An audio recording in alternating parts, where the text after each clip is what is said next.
আজকে আমি দেখাবো আলফা কিভাবে ইউজ করতে হয়। আলফা কিন্তু জাংলিং ইউজ করা যায় এবং এক্সপ্লেন ইউজ করা যায়। জাংলিং ইউজ করলে বেশি ভালো হয় মনে হয়, এটা ইউজ করা খুব কঠিন না।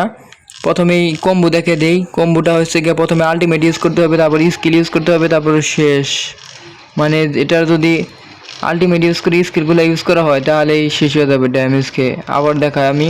আর এটার একটা স্কিল আছে, এই যে এই স্কিলটা, সেকেন্ড স্কিলটা, এটা দিয়ে কিন্তু এর হেলথ বাড়াইতে পারে। যেরকম এই যে আমি ড্যামেজ খেলাম, এখন আমি হেলথ বাড়াতে চাই, তাহলে আমি এই স্কিলটা ইউজ করব, তাহলে আমার হেলথ বেড়ে যাবে। দেখেন প্রত্যেকবার ইউজ করার সাথে সাথে যদি কোনো মিনিয়ন থাকে তাহলে আরও হেলথ বাড়বে। এটা খুব সহজ একটা হিরো। এভাবে যে আলটিমেট ইউজ করতে হবে, তারপর মেরে দিতে হবে শেষ। প্রথমেই শুরু করতে হবে আলটিমেট দিয়ে, তারপর খালি স্কিল ইউজ করে তারপর শেষ করে দিতে হবে এনামি।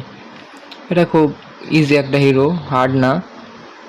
আশা করি এই হিরো আপনারা ব্যবহার করেছেন সবাই এবং জানেনই সবাই।